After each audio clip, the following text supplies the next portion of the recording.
Eating shrimp? I love it. Her grandkid won't touch it. Huh. I could threaten to punch her in the face. She won't touch it. I'll devour it. Can you tell? I'm telling you. All right, y'all ready? Mm-hmm. Oh. Here we go. Here we go. Welcome to Creative Makers Podcast with your hosts, Joey with Steel Blade Woodworks, Matt with Wacky Works Workshop, Jen with Jen's Turns, Jamie with JP Woodwork, and Jake with Northside Custom Crafts.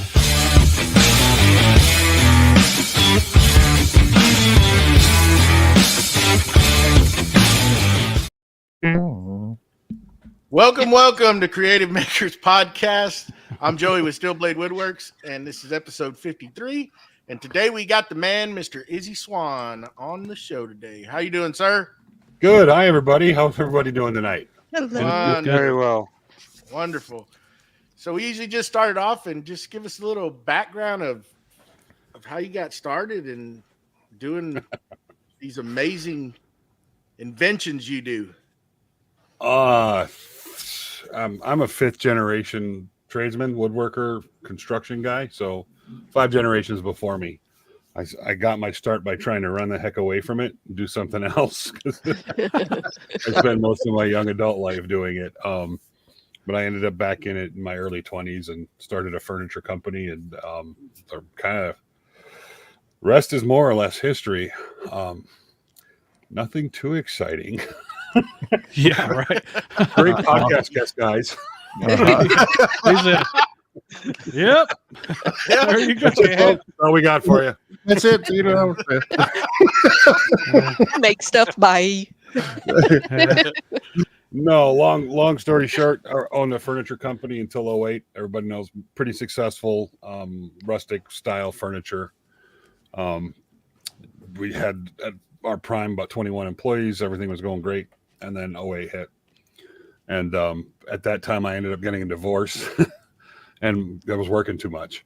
And my ex moved down to South Carolina with my little. So it was a good time to wrap it up. And I came down here.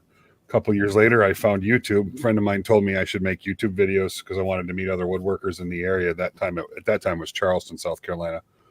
There wasn't a whole lot of woodworking going on down there back in 010, 011, 012.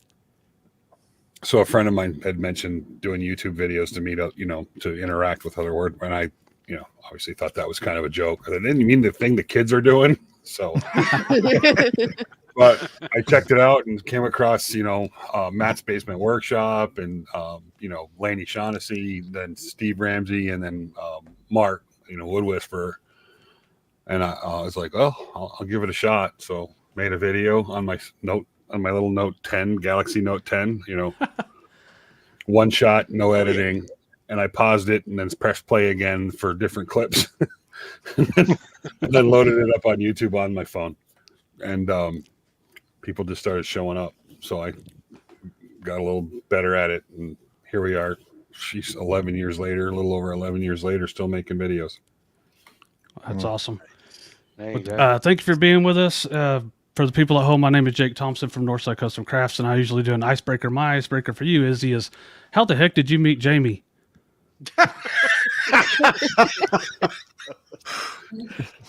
Should we tell them that, Jamie? I don't know. Might want to keep it a secret. All right. Back in 2013, 2014, when YouTube woodworking was not quite the thing it is now, it was a bit more personal, and a lot of people that are in the Facebook feeds and on YouTube would sometimes hang out in chats, just to talk about YouTube and talk shop and what everybody's up to. And I believe we ran into each other in one of those chats. Yeah, I think it was. It was all downhill from there. In fact, he came over to my house once, and I tried to kill him with one of my contraptions. How many things did he break? What did you miss? Yeah. How much stuff did he break while I was there? Nothing. Just almost broke himself. Yeah. Yeah, and the car following me nearly run me over as well. Ran you over, yeah. You want to tell them that story, Jamie, or do you want me to? So, Well, it hold was- on, Jamie. We want to understand it. We Yeah, we want to understand it, so we would like Izzy to tell us. let's Yeah, hear Izzy's version. Let's hear Yeah, Izzy's version so we can The one we can compare what understand. Yeah. Jamie told He us. was a half a block away when I saw him, so it means I built that. I don't know how many of you remember if you even saw it. I built a drill powered Adirondack chair with a 36-volt Bosch drill. It was an Adirondack, like a tractor, and then I modified it to be more exciting. So you had to stand up on it and drive. You could drive it around the neighborhood. It would go for about 1.5 miles on one battery charge. So it's literally just this platform with a steering wheel and a little battery, powered gizmo, so you could drive it around. Well, Jamie and my friend Mark Sanders stopped by. I think Mark was, taking Jamie around to some places and to meet folks and stuff. So they stopped by the house, and I had that at the time. So Jamie jumped on it and took off down the road, took a sharp turn right in front of a car, and just the whole thing went rear end over tea kettle. And this car, this is funny because I'm already kind of, either my neighbors loved me or hated me. There was no in between. There wasn't like a lukewarm. Like the neighbors loved me when I was come out and want to drive the drill powered contraptions around or see whatever the heck we were doing. And then the ones that hated me, they were like, "Ah, guy's driving those dinosaur around the neighborhood again," So, A dinosaur. If you just scroll far back on Izzy's feed, you'll see the video because Izzy's laughing a lot. Yeah, I'm sorry. Jamie, in all fairness, when my kids biff it, the first thing I do is crack up, and then I go over and help them. So. There's a true dad. That's a true dad. That's awesome. That's awesome. No lie, that's the truth. The way kids go down is hilarious. It's like, wow, I didn't know you could move like that.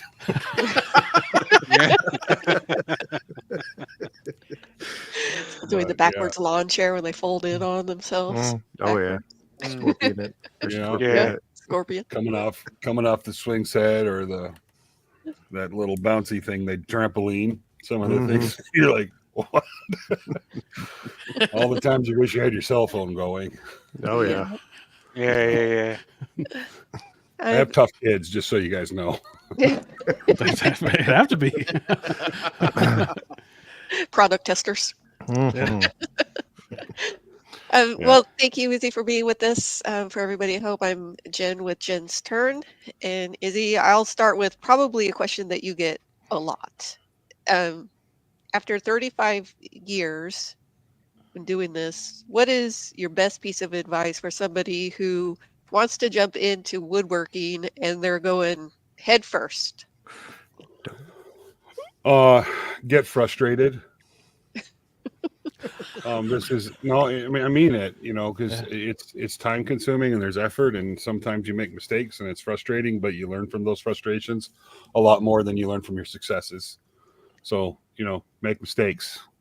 That's the best possible way you can learn. Obviously be safe, but make mistakes, cut things wrong, those are the things that are going to drive you to learn more and seek information and to hone your skills. So, make mistakes, get frustrated, and just realize it's part of the process.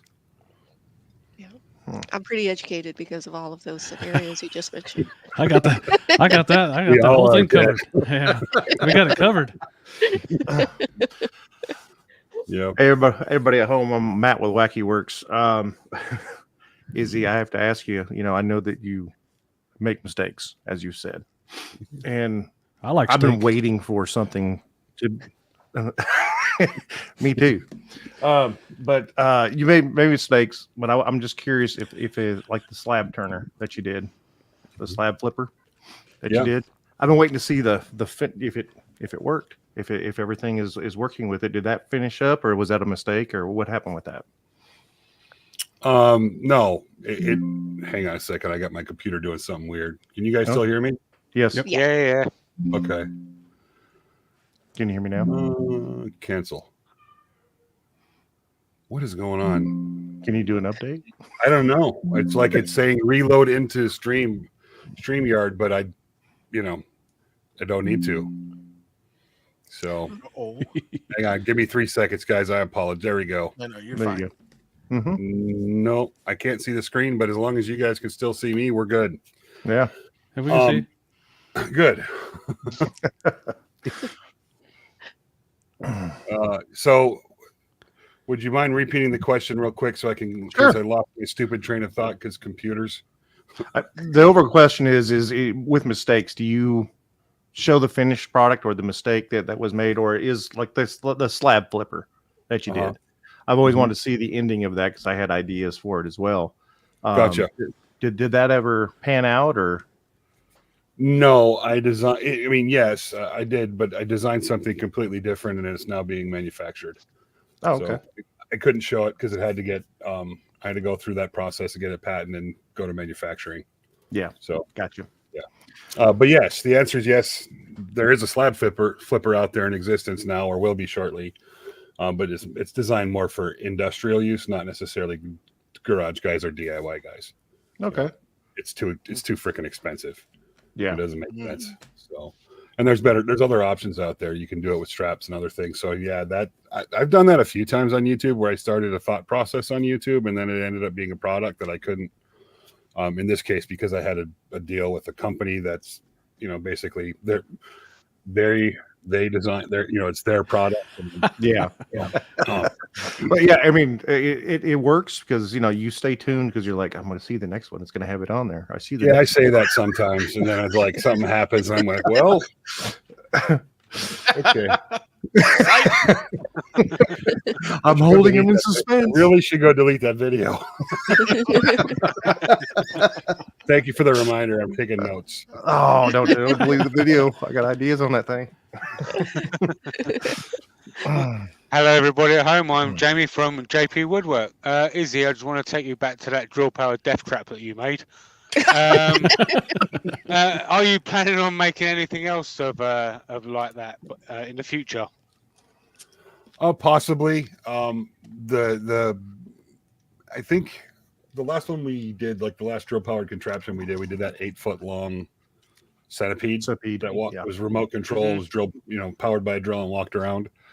And I think there was like a segment of time there where those kind of things were well received and people were interested in it. But it seems like that last one, it as far as views and interaction and shares, it didn't receive a lot. So as a content creator, and a lot of you guys know this, we kind of have to, unfortunately, follow some of the trending things that are happening. So, and when you see that that type of content didn't perform as well, you moved on to something else.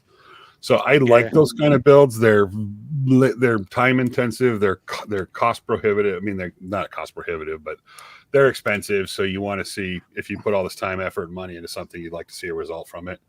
So the centipede one kind of looks like we're moving on to some other craziness. But yeah, I have ideas for a handful of really cool drill powered contraptions, and we may revisit that at some point for sure. Yeah. I probably need a British guy to get hurt to get views. Yeah, or I just need to build something, and then I think that video would have gone viral if I would have at the end drove it out on the road and had a truck run over it or something. That might have helped the video. But after you spend all that time, you're like, I don't want to destroy it. Jamie doesn't drive cars in his own country, and we just let him drive stuff over here. That's the mistake. No, not properly. No, he's on the wrong side of the road to begin with. Yeah.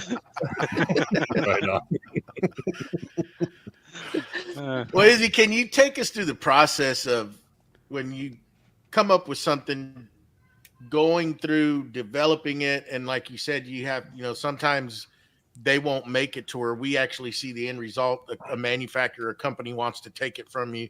How's the process to go through? Like if someone like us came up with something, what are the steps that you would take to show it to a manufacturer or a company, or how does that work? Is it? Well, it would be different for somebody starting out that didn't have a reputation in that world and the communities. But the process is typically, you build something really cool. A lot of times you go through the prototype stages. If it's really cool, you can stop at the prototype stage, make sure it's covered under protection. You don't need a patent to introduce it to companies. You need an NDA, so a non-disclosure agreement. Don't show it to anybody without an NDA. Unfortunately, these days a handshake isn't good enough. You can bring that product to some. getting in there to find the right people to show and talk to about your idea is tricky. So that's one option, but you can take a prototype to them or a plan set to them and say, I have the next best thing, this great idea. I'd like to show it to you. There are companies that can help you with that. Unfortunately, they're cost prohibitive if you're working from a budget. Some of these patent companies that will specifically, or inventor companies that will specifically work within the tool genre, whether that's a woodworking tool or any other kind of tool for that matter. Otherwise, you can, jump on LinkedIn and do your homework, find out who's doing product development, who's working in R&D departments, who in the company that you think would suit this, and then go through the hassle of, crafting emails, sending out emails, waiting for responses, hoping for a response, and doing that a lot it's effort. Another option would be, working with an invention company who handles this kind of stuff and has a reputation for it. And then another option is going through the patent process, going and kind of getting it patent, doing a short run manufacturing and start taking it to, if you invented a drill or, taking it to the shows that are relevant. So what I mean by that is events like, IWF or, shows that are related to your invention, and then start showing it. You don't necessarily have to have it sold. Obviously social media is a path. Social media is a little trickier than it used to be, but it's definitely a path to showing off your stuff. You can have a portfolio of videos and things working. So there's no secret sauce to it. It's just a lot of pounding the pavement and grinding and hard work and effort and money and time. So that could be a little bit tricky. Yeah. All right. So do you have stuff that goes on a table saw like you used to? Like I made a table saw jig I cut blanks with. You do it safely or whatever, but it's still on a table saw, and I don't push it that much because it's on a table saw, and there's people. Somebody has to be safe on the other end of that. Like you used to do the bowl cutting on the table saw and stuff. Did you find that people were careless with that, or? Not so much the bowl cutting, turning dowels and spindles on a table saw. I had seen a couple of people that were trying to, I don't know if they necessarily saw it from me, because there's been a lot of that since I'd started that 8, 9, 10 years ago. But I have seen some stuff since that looked dangerous. And it's not that, it's just people not fully understanding the physics of what's going on, not having the headstock. And this is not going to sound exciting, but the headstock and tailstock. So if you imagine the front and the back of the device that's holding not having the wood securely up against that, so it can't slide off of your fastener, the way you're fastening it, things like that, using the wrong kind of hardware. But I've seen a lot of people doing it in a very responsible way too. And I know that sounds crazy. Like you're spinning this dowel at 200 RPM over a blade that's spinning 25 or 3,500 RPM. That can't be safe. And it's actually, as long as it's done safely, it's not super dangerous. You got to remember, you got one tooth removing like a 32nd of an inch of material at a time. And if you actually go back and look at the cut marks in the wood closely, you'll see that they look almost straight. They don't, even though you've got one spinning super fast, one spinning really fast the other direction, the physics of it are actually relatively safe. And to be fair, I'm not the original I'm not the original thinker behind that. It's been done in industry for freaking forever. I mean, since the early 1920s, as far as back, and I think probably further back than that. Not necessarily on a table saw, but they used a circular saw blade and another spinning device, and they were making dowels and all kinds of things back in the day. So I just adapted that for the table saw. So do you have some things that you've made that like you're not going to trust to go to the public, and you just use yourself, or is there something that may be too dangerous or perceived to be too dangerous for the public? I'm pretty okay with showing people things. I just, you have to have, at some point, you have to have enough faith in your fellow humanity that, they're not going to do stupid things. I know that's might be a little bit naive, but you know, if you say this is dangerous, don't do this unless you know what you're doing. You know, and I understand that there's some, you know, I guess, stigma around that, but at some point you have to say either I'm going to do this or not do this. I think probably the most dangerous thing I've ever shown people on YouTube was when I made a device that spins material in a very specific pattern using gears. So it had a gear on the end and a gear on the side, and then you pushed it down this track that had gears on it. So as you spun the piece of material or the blank through the table saw, your side gear would actually engage this track that would spin the blank at a very particular speed. So you could repetitively do that and dig a deeper and deeper groove in it. And at the end of it, it looked like a really cool spiral baluster or something like that. That was easily the most dangerous thing. And I know probably that doesn't sound like it was, you know, you made a bowling ball on your table saw. It doesn't sound that dangerous, but that was easily the most dangerous setup that I've ever shown on YouTube. And there are a few processes that we do that I won't show, just because if it's absolutely, you know, really easy to hurt yourself if it's not done exactly right. So there's a few processes, but there's not a lot. I'm gonna hog this a little bit. Has YouTube ever taken a video down that they thought was a dangerous acts or anything like that? No. Have you seen the YouTube videos they put up on YouTube? I say that because I had a Lichtenberg machine that Robin and Carl gave me, and I went on there and I said, be safe. This was a store-bought thing. They smoked it. It was like my most popular video. Yeah, that's because it hit the news. It hit the headlines. It was killing people. People were making them out of there are safe Lichtenbergs, you know, the lithograph. Now you got me doing it. There are safe ways. There are safe machines out there to do fractal burning that'll shock the snot out of you, but they're not going to kill you. But the people that are making them out of these microwave units, I forget what they're called at the moment. Those videos are still up. They take mine down. So, and I mean, 2-3 years ago, there was 3 people, 4, I can't remember, killed in Florida. I mean, it got real popular down in Florida, and there were like 3 or 4 people that were killed, and it made headlines. Wow. And when something gets popular, it becomes quasi socially political.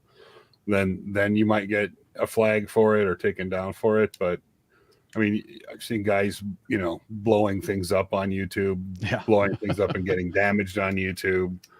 You know, guys doing things they got arrested for, you know, attaching firearms to drones and flying around and shooting stuff. That was that was so stupid. Or the flamethrower. Yeah, and I mean, you can get taken down for swearing if, you know, the algorithm catch it right and it shows it to the wrong person. You know, it's flagged. They manually come look at it. Oh, I don't like the way that person looks or what they said, and they'll shut your video off. So. Well, we have a question from the chat, and then I will follow up. So, Silent Mars Workshop says, "What is your favorite item that you like to make?" Whatever I'm working on at the time. I know it's a lame answer, but I don't make too many things more than once unless it's a product that we sell, or did. We're retired from that now, but whatever I'm working on. Nice. Jigs. Maggie said you like to make jigs. That is the truth. I love making things that make the process faster, easier, or safer. I love that. If I could sit around and make jigs all day or had a reason to, I'd be pretty happy about that. You know, I like solving problems more than I like building furniture. Like that is literally that is my thing. If there's a problem to solve and it gives me something to figure out, makes my brain start, you know, the gear start and my brain turning. I'm in a good mood. So that's a good segue, because my question was going to be, you do a lot of innovation.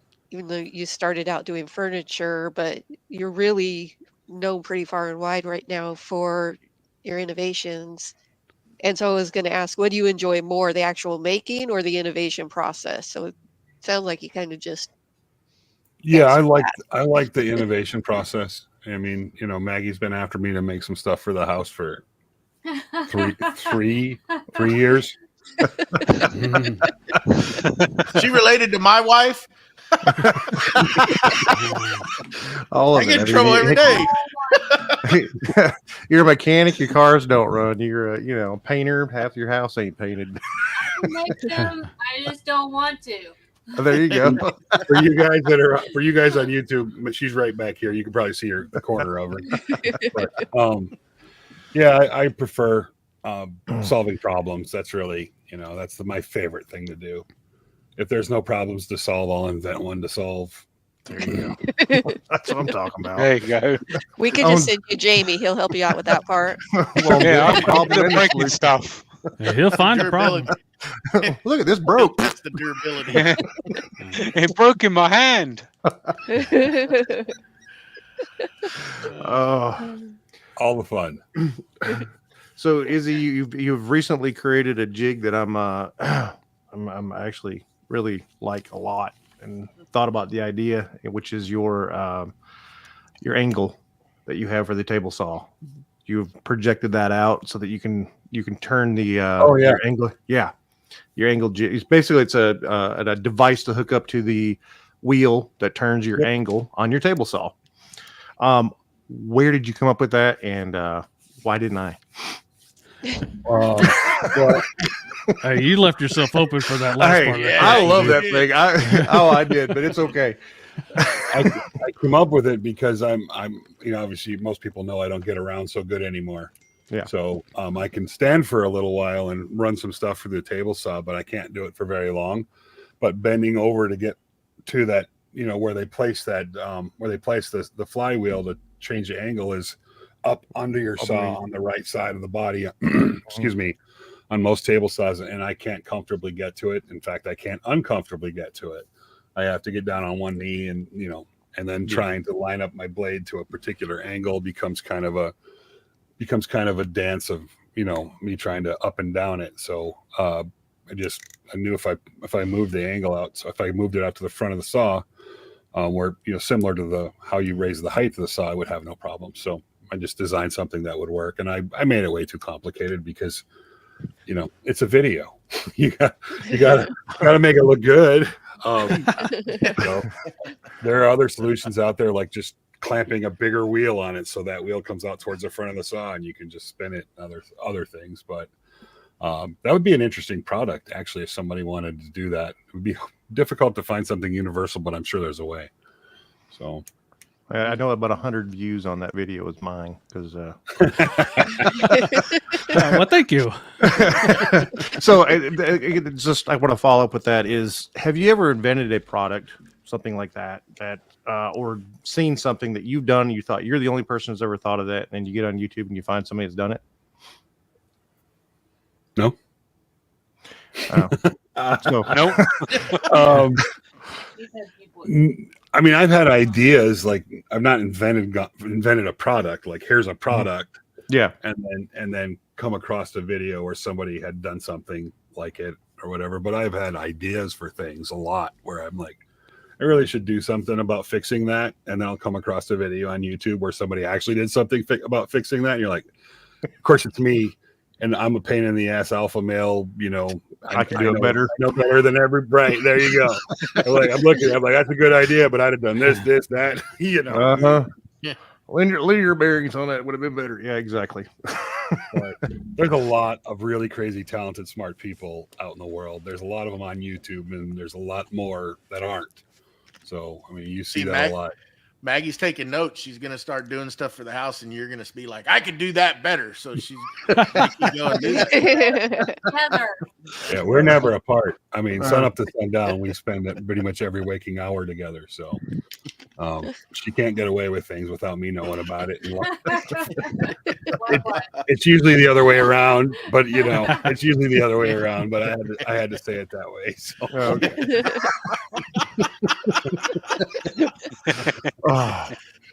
The truth is, I can't get away with anything. I know the feeling. I know the feeling. Good job. Mm-hmm. All right. So, Izzy, you have a special hat covered in stickers. How did the Izzy hat come to be a thing?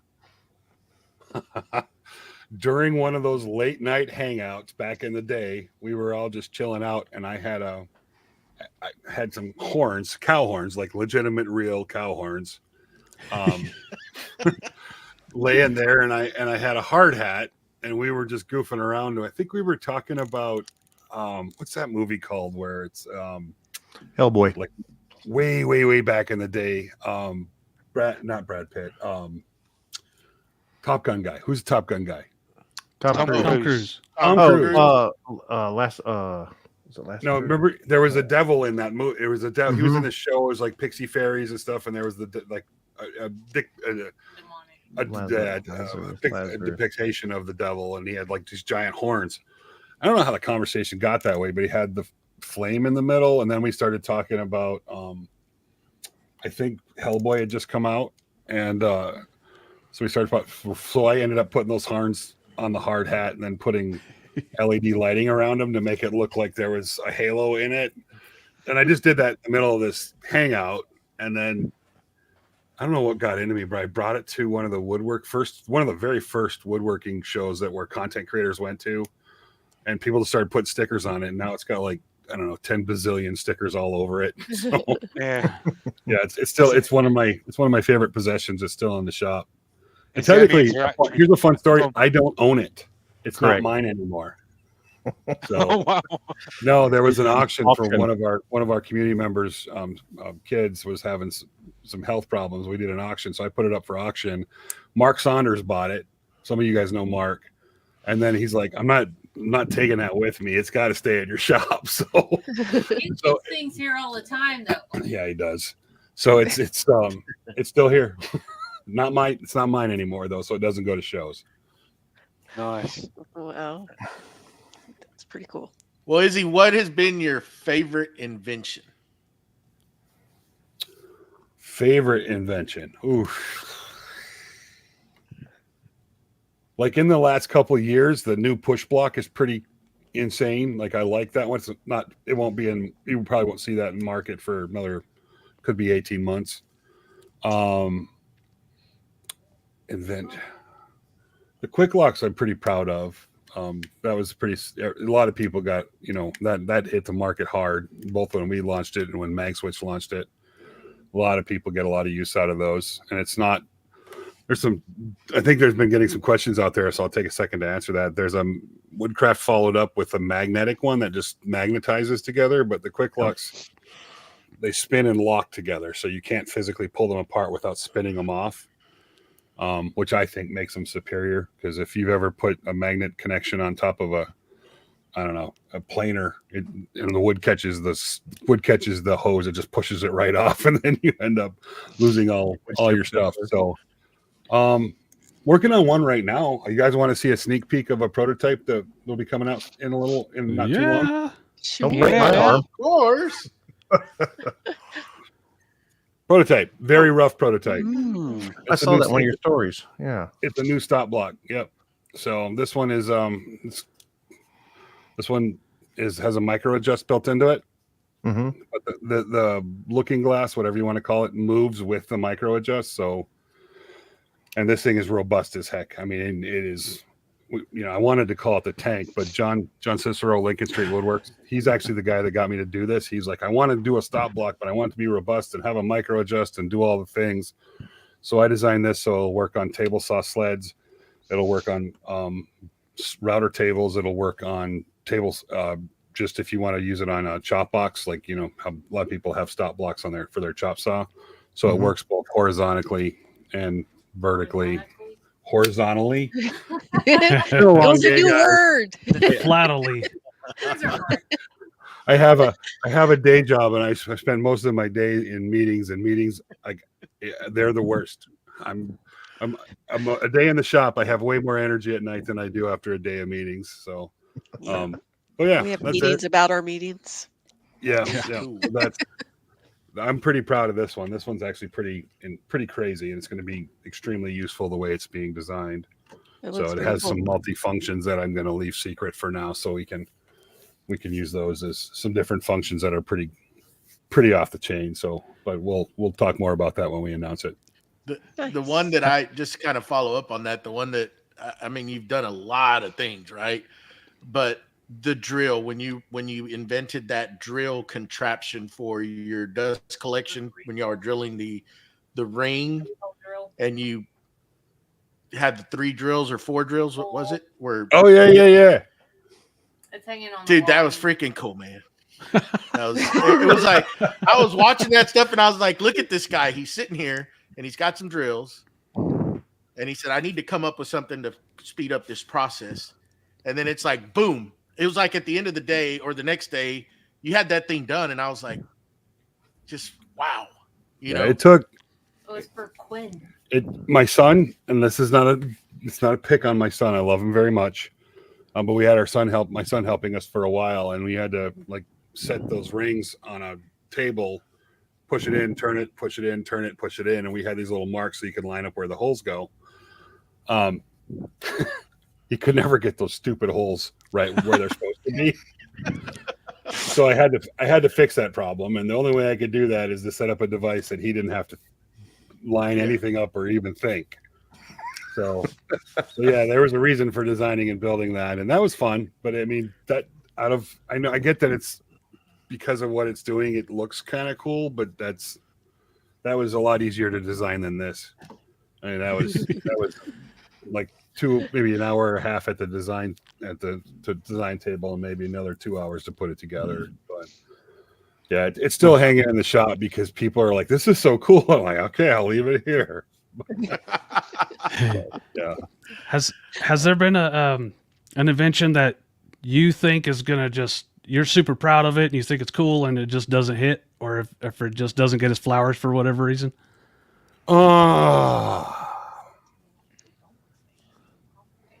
Maybe not like in the last 5-10 years, but there's I had a pretty bad learning lesson maybe 15 years ago with so prior to YouTube, I was doing some consulting and designing equipment, and sometimes for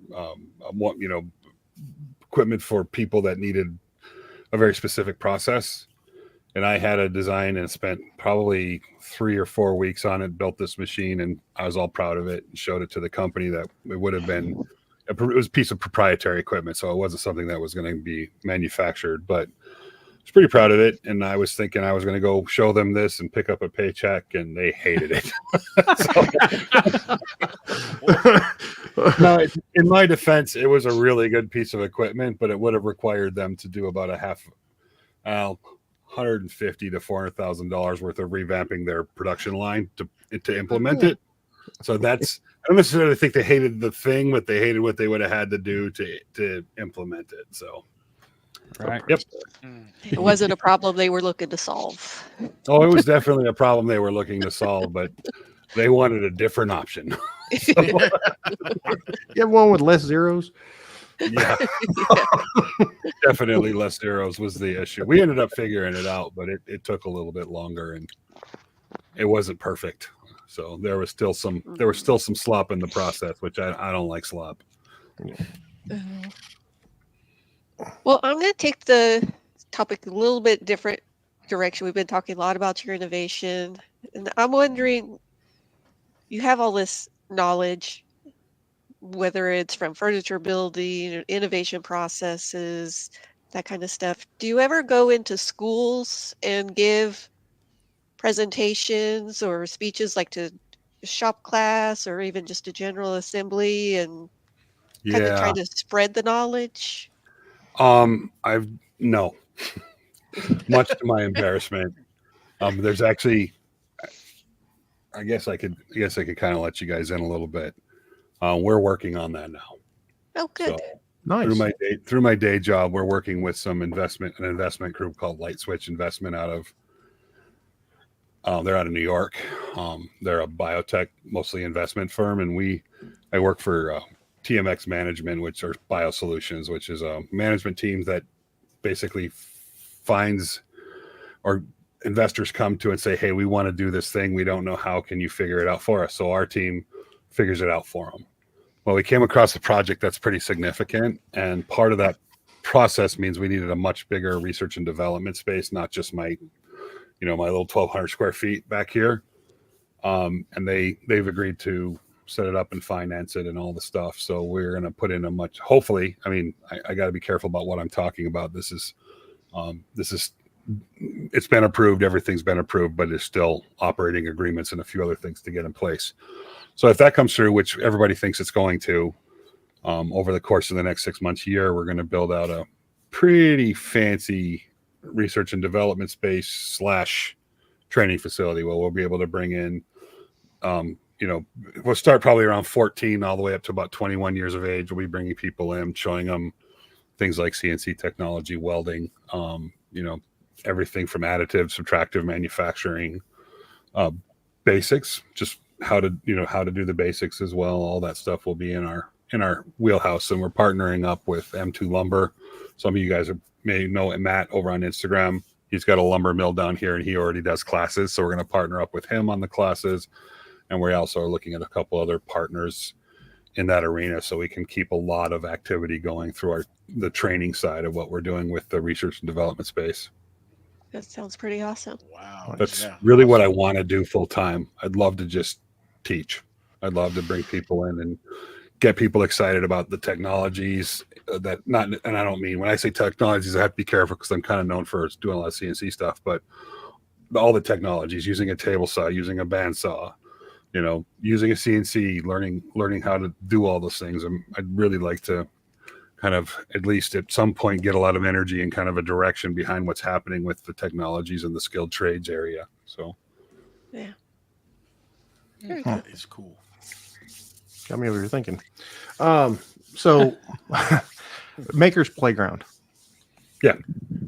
Talk about that. I was very interested when you started that up, about the whole collab thing. A little bit nervous about still talking to people back then. Jake over there got me talking to folks on the camera and stuff. And Now you want to shut up. Exactly. But I was always wanting to reach out and to you and this, that, and the other about Maker's Playground and where you're going with that. Yeah. My hope was to do more teaching and education and move into that sooner.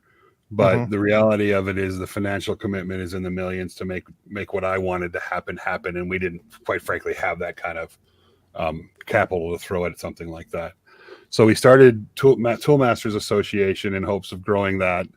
Now, that was a weird time in my life. I was going through a lot of relationship issues and health issues. So I ended up kind of pausing on that and then turning it into Maker's Playground, because I think Maker's Playground was much more in line with where I wanted to go with what, the theme of what I was thinking. So we started Maker's Playground. We got the website. We did the app. We run with that for a year and a half, 2 years. 2.5, I think. 2.5. And then that was right around the point that I was starting to look back into, I was developing relationships in not to bore everybody to death, but the conventional world, the secular places. So I knew if there's things that I wanted to accomplish, it would take a lot of money. So I dove back into that world a little bit and have focused on that. And then we just did not have time to keep all the different things up. And that would have meant, we were taking a $10,000 to $20,000 a year loss on Maker's Playground to keep it up and keep it running. And there was just so much going on, and I would have had to hire a team, and that was a risk at the time. So at the end of the day, a lot of conversations and tears and stuff, because we did not want to shut it down. We absolutely did not want to. And for those of you who don't know, Maker's Playground was not just it was a website and an app. It was think of it kind of like, I guess Facebook would be a thing. Facebook, Instagram without ads. Yeah. With no ads, I mean, we had a spot where we were going to do, there was like in the feed, you never saw ads, but at some point we put up a second line where you could, you get ads if you could, if I forget exactly how we did that. But there was never an ad in any feed. We policed it pretty hard about what kind of content was there. It was for makers, and anything. We had somebody in there that was showing off their really cool knitting projects, but it was mostly woodworkers and that kind of stuff. And it was legit. There was a really good crew of people over there. I think we had at one point about 31,000 people in there, and probably 8,000 diehards that were posting. And I was always poking my head in the door, and I for a while there, I quit posting because it felt like I was taking away from the narrative, like because I was watching all this really cool interaction between other people, and then when I'd post the post would just get flocked on, and I was like, I don't want that to be a thing. I want everybody else that's showing all their work, and I want them to. So I quit posting and just kept. I was a creeper. I was like watching all, reading the comments, like, lurker, But at the end of the day, it's like you have to make. Unfortunately, I have a lot of irons in the fire, and we had to make some tough decisions, and that was one of them. So, yeah. But thank you for asking that question, Matt. I appreciate that, and offered up an opportunity to explain that. Yeah. Sorry, Jamie. That's all right. Outside of woodworking, what does Izzy like to do? sit in meetings. Sit in meetings all day. It's my favorite. Same thing I do in woodworking. I actually have. This is interesting. I'll give me 3 minutes on this one. I had a friend of mine in woodworking that a very close friend. I was explaining some of the things that we're doing with TMX and some of the technologies and so one of the questions he had for me, because I do a lot that's outside of the woodworking world that's very similar to what I do in the woodworking world and just solving problems. And he goes, "How are you qualified to do all this?" I'm like, and I for a second there, it didn't dawn on me that what he was saying, because of we're making stuff for tool companies and making jigs on YouTube and other things, and then we're doing other things. And I guess when you're on the outside looking in, it looks like a whole bunch of separate things. And my answer to him was, it's all the same to me. It's just solving a problem. If you look at it like that's woodworking and that's mechanical and that's chemical and it's all just solving a problem.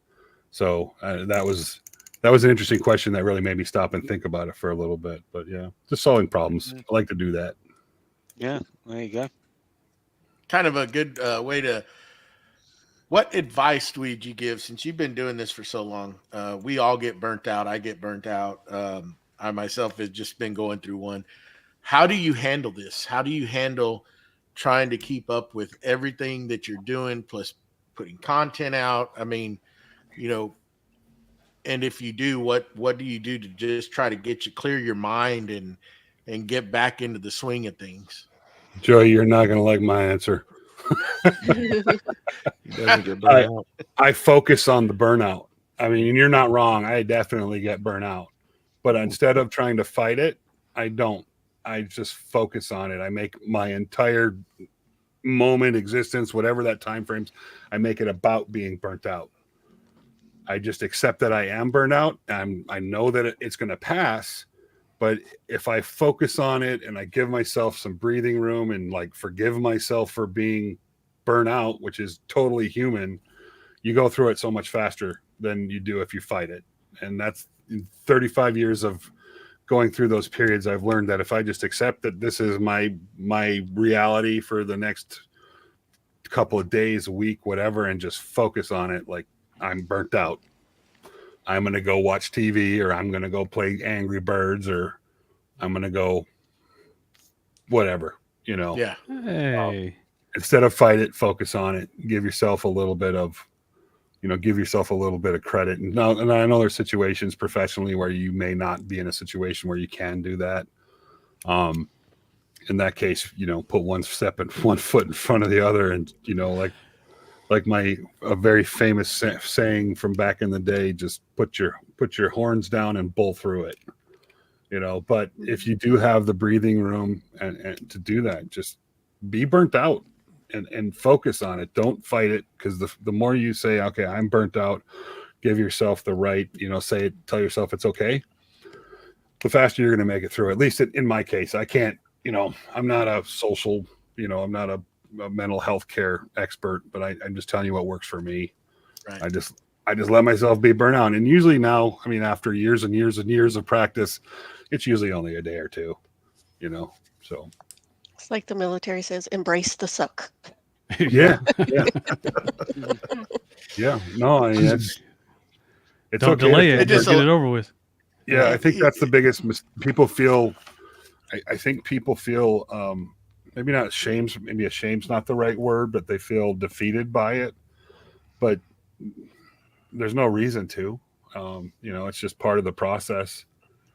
I think you guys, a lot of you will probably understand this because most creative types go through this. You start a project, you're crazy excited about it, it's going really well. You get usually midstream to 70% of the way done, and it sucks. It's the worst thing that's ever happened. I can't believe I did this.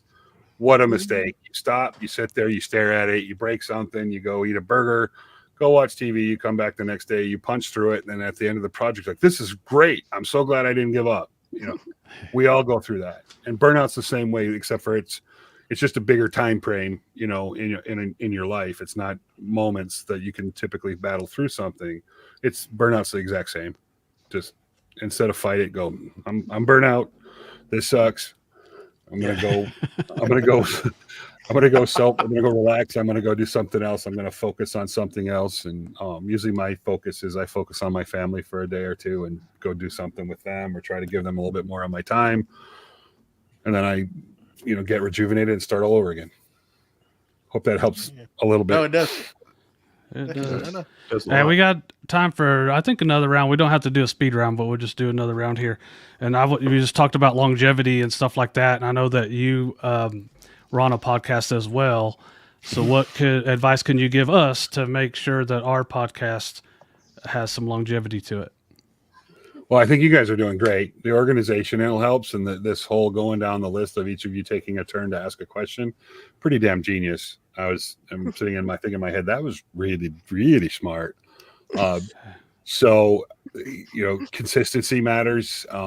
Having I think more with podcasts than anything else, having the consistent, like what you're doing, just sticking with it, so the people know what to expect when they show up. Obviously, having good guests helps. Sorry, you guys kind of bombed it with me. Apologize for that. He said, long story short. Those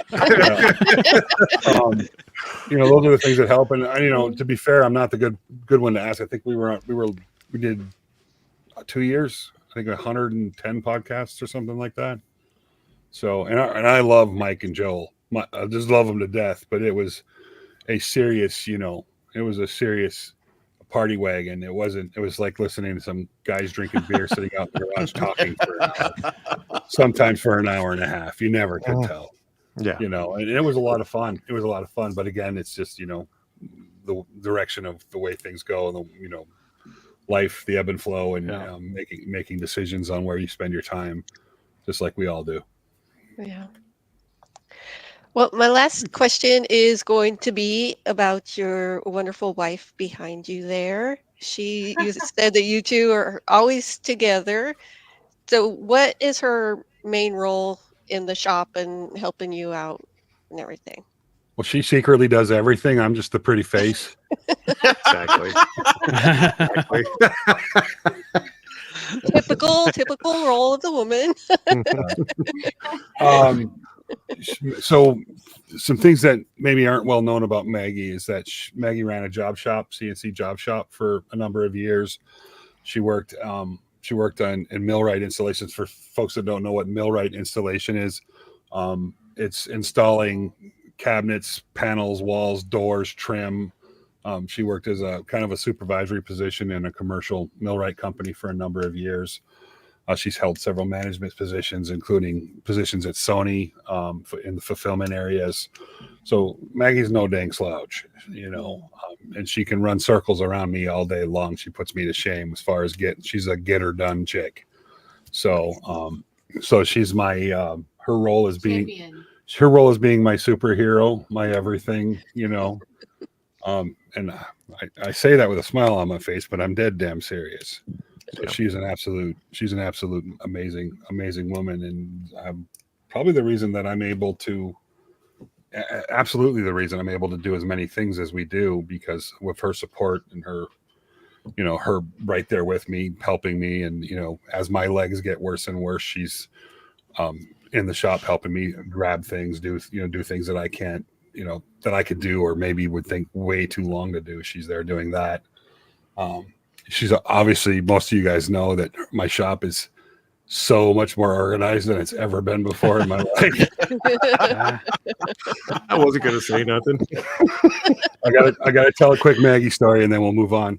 So I tend to accumulate tools around my projects. So if I've got a project on the table, I'll have tools kind of laid out, usually in kind of a horseshoe shape around the project. I consistently end up having to go hunt for a tool that was sitting on my bench when I'm doing a project because she just puts them away. She's just like in the middle of the project. There's that drill bit. I'm going to go put that away. So,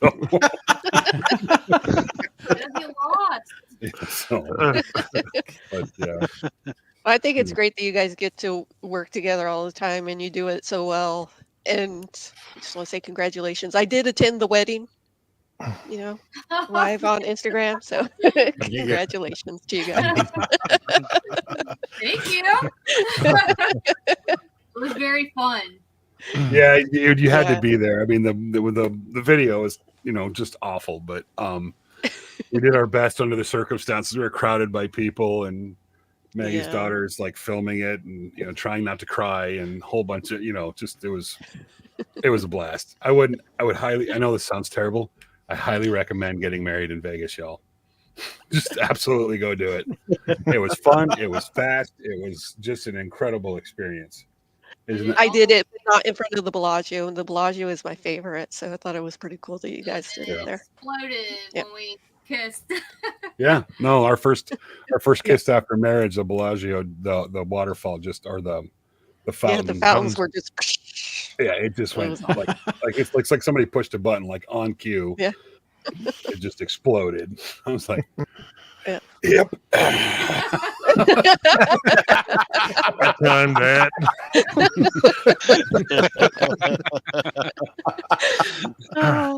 So awesome. I'm going to go completely off topic. Okay. When I moved down here from Michigan, I had to do some learning. And I know you had to do the same thing. You came down to the South as well. Mm-hmm. Mine was fishing. I couldn't catch a darn thing down here. How about yourself? It's a darn thing. I know that you took a couple of years of fishing, and I'm sure you're just dying to get back into it again.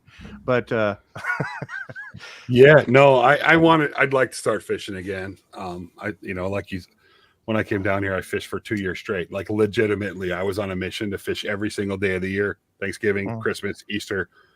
I was fishing. It might have only been for a half an hour, but I was, because I moved to an area of the world where you can fish all year round. Yeah. Like where I'm from, you could fish all year round, Izzy. You could fish on the ice. Well, there's only so many months that there's ice on, and there's an in-between, phase that you can't fish all year round. And there's like 6 fish that you can catch in Michigan. They're like 6, right. maybe 10. Yeah, down here, I got the fishing book, and it was like a freaking novel. It was like, ting, ting. Like in Michigan, it's one sheet of paper. You fold it over. That's it. It covers all the fish. Down here, it's like a booklet, and I'm like, holy crap! There's sharks. There's what's that flatfish? What the heck is that? It looks like a doormat. There's so many. So yeah, fishing. I love to fish, but yep. So that I'm gonna just tell you a quick story. I don't know if I've ever told anybody this. Maybe I have. I don't know. Go ahead. But I was trying my hand at fishing. I live close to the coast, not very far. My wife loves to fish, but usually she'll go and she's just sitting on the beach in a chair watching me. And I got brave, and I walked out into the water and I was casting. We were out there, and I was wearing some Crocs, right? So I'm sitting out there and I'm casting, and she, watching, and I feel something kind of tap the back of my leg, and I looked down and I saw Jaws. I was freaking. She said I'd never seen a big boy walk on water. I said, I bet you didn't. Well, the little strap on the freaking Croc broke, and I didn't realize it. And when it came, it was tapping the back of my leg, and I saw an eye. I saw a big fish trying to bite my leg. It was a croc shark. Crocs went flying. I mean, it was funny though. She laughed. She laughed so hard I thought she could freaking fall out of the damn chair. But yeah. Oh dear. Matt, sorry, I went a little off track to answer your question. I went down to where people were fishing, and I threatened their life if they didn't tell me how to catch fish. Yeah, I got down here and you know, I'm like trying to fish from the bank, and they're like, "Oh, you know, you got to be from a boat, this, that, and the other." And I got in a boat and I tried to fish, and I'm like, "Man, I'm just gonna try something around my house." And literally, I caught 11 bass next to my house, and that's everything awesome. else I caught was like little bitty, and I'm like, I don't know what I'm catching here. Yeah. No, we mostly fish the shorelines or brackish water, but I quickly learned how to shoreline fish and where to fish. So, and I also made contraptions so I could get my stuff went out twice or 3 times farther than everybody else's. Oh, I'm sure. That's great. All right, so I'm not going to end on a question. I'm going to end on a statement. More of a personal thank you for everything you've done for me over the years, Izzy. I'll obviously never forget it, but it's going to be hard to when I've got a little Izzy tattooed on my leg. I've still got the fire truck that you gave us and everything else that you've given us over the years as well. So, yeah, just like I say, a personal thank you from me, and obviously thanks for being on the show today. Thank you for your friendship, Jamie. That's meant a lot to me over the years. Jamie's all right, huh? You're welcome. He is. Unless All you right. put stickers everywhere and you have to peel them off. I was talking about that before Izzy came in. They were everywhere. Well, I'm going to end on my stupid fishing story that I almost got eaten by Jaws. But here at this point, Izzy, if you got anything coming up, go ahead and let our listeners know. And I'd like to thank you for taking the time and being on with us tonight. I appreciate it. Thank you for having me. Just the norm. We've got a couple videos that are planning. We're not putting up as much content as we used to. So usually 1 or 2 videos a month out on YouTube. And I've kind of taken a hiatus from short form video. I'm a little bit disenamored with the way it's going. And I don't want to end this on a negative note. So I'll just say that. But you know, we're kind of strategizing what to do with short form content over here. So if you guys follow me on Instagram and that, you'll notice there has not been a lot out in the last month or so, or 2. But thank you guys so much for having me. This was a lot of fun. I really appreciate it. And just keep on doing what you're doing. I think this has been one of my more fun experiences. That's what I'm talking about. Thank you very much. Appreciate it. There you go, Jenny. Okay. Thanks everybody for joining us. Thank you, Izzy and Maggie. We really enjoyed having you on. And I just remembered we had Jess Crow on last week, and she asked us to tell you hello. You this got me. I'll have to text her hi. yeah. I forgot. I forgot to say the Way to go, Joey. That's why Jenny's here. Yeah, that's right. Yeah. Joey had Yeah. one job. my job. This week I'm finishing up orders from my event last weekend, and I will be making an order of cups for an event coming up. So I'll be laser engraving some tumblers here pretty quick, and that's about it. Matthew. Shop tour is out. Finally got that done. Got it cleaned up enough to actually film something. I didn't have to keep on moving things from corner to corner to shoot a spot. So it's all down. Thought I did a great invention and put down some rubber mats. Then I realized you look at everybody else's floor, and Izzy's already got rubber horse mats down on his floor. So I didn't do anything new. But I'm waiting for Onefinity is sending that the Elite Foreman. I got rid of my other one, getting this one in, and so I'm building the table for it, and I'll be doing videos for that. There you go. Make her leg, Jamie. And Sterling's got to make a leg as well. So just recording more weekly content, and then obviously Saturday morning cartoons on Saturday. There we go. So Saturday morning cartoons is a show that we all are involved with. We're gonna make some cool stuff. We're gonna have fun. Come and join us. I put out a video on making a dragon egg today. It's probably the coolest thing I've ever made. So go and check that out, and then come and see us on cartoons with Jamie and everybody else here, and Joey. There we go. All right. Again, thank you, Izzy and Maggie, for being on the show. I have working on a YouTube video. Nothing great there. Just trying to get that done so I get it out of the way. I shouldn't probably say that, right? I should probably Yeah, say way it's to a promote good yourself. video. We- It is an I'm not doing awesome nothing. video. It's gonna be Yeah. great. Yeah, I kind of suck. Oh, go watch it. Anyhow, thank you everybody that was in the chat tonight. Remember, please go over to your favorite podcast player and leave us a review on iTunes, and please give us a 10. I want 10 stars. Next week we have nobody on the show. We're just going to have a topic, and we're going to be talking about how growth in your business, how to overcome it when it hits hard and you're trying to figure out how to handle it. But anytime, same time, same place next week, 7:30 Central Standard Time. And yeah, we're out of here. Bye. See you, everybody. Bye, everybody.